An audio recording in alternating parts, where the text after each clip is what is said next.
За төрийн бүх өмчөд тоолж дүнгэн нэгтгэн шинжилгээний засгийн газрын тэргүүндээ өргөн барьсан төрийн өмчийн орооныхон нийслэл орон нутгийн холбогдох мэрэгжилтнүүдтэйгээ төрийн өмчийн удирдлагын хөгжлийн чиг хандлагаа тодорхойлон ярилцаж байна. Энэ талаар манай сэтгүүлч дараах мэдээллийг бэлтгэсэн байна. За төрийн өмчийн хороо зорилгоо төрийн өмчийн үр ашгийг дээшлүүлэх, хувийн өмчт авамгаалсан эдийн засгийг бүрдүүлэхэд бодит хувь нэмрээ оруулах гэж тодорхойлсон байдаг.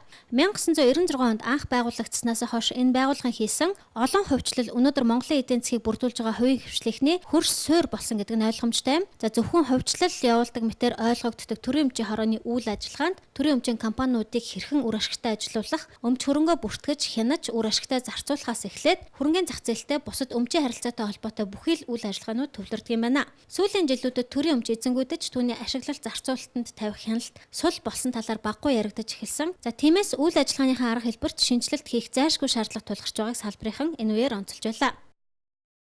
Бидний одоо энэ уулзалт ярилцлах юм бол гол ач холбогдол нь бол бид нэр төрийн өмч одоо ашиглаж хамгаалах энэ одоо тогтолцоонд шинжил гаргая гэдэг асуудал байна. Арга барилын менежментэд өөрчлөх ёстой. Тий. Өмч рүүгээ хандсан үйл ажиллагааг явуулна. Өөрөөр хэлбэл хариуцлагын тогтолцоог одоо нэлээд өндөр тавья гэж бодож байна.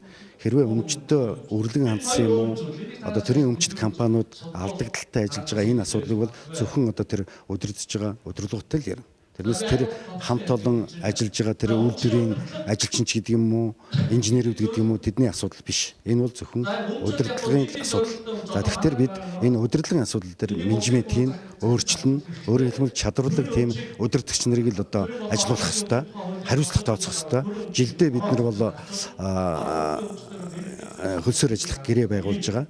Жилдээ бид тэр асуудлыг бол хариуцлагын одоо гэрээ дүгнээд хариуцлага тооцдог тийм тогтолцоог л бий болгоё гэж бодож байна. 2012 онд явуулсан үзлэг тооллогод нийт 5113 хуулийн этгээдийн 14.4 тэрбум гаруй төгрөгийн хөрөнгө тоологдсон байна. За өмнөөс төрийн болон төрийн өмчийн оролцоотой 1068 хуулийн этгээдийн эзэмшилт 12 тэрбум гаруй төгрөгийн орон нутгийн өмчт болон орон нутгийн оролцоотой 4045 хуулийн этгээдийн эзэмшилт 2.4 тэрбум төгрөгийн хөрөнгө тоологдсон гинэ. Төрийн өмчтэй холбоотой хүндрэлтэй асуудал орон нутагт харьцангуй бага гардаг гэн. Гэхдээ орон нутг руугаа илүү хурц ажиллахыг орон нутгийн холбогдох мэрэгжилтнүүд төрийн өмчийн орооноос хүсэж байлаа.